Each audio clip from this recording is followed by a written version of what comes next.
Panghipuson sa kapulisan ang kadtong maghubog-hubog ato sa Sinulog Festival sa Enero.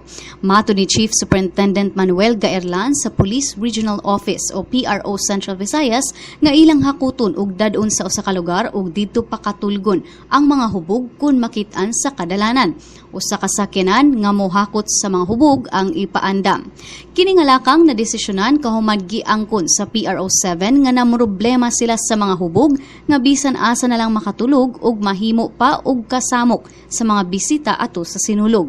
Ang syudad sa Sugbo adunay ordinansa nga labot sa paghubog-hubog apan kay piyesta sa Sinulog wa gistrikto sa kapulisan ang pagpatuman niini.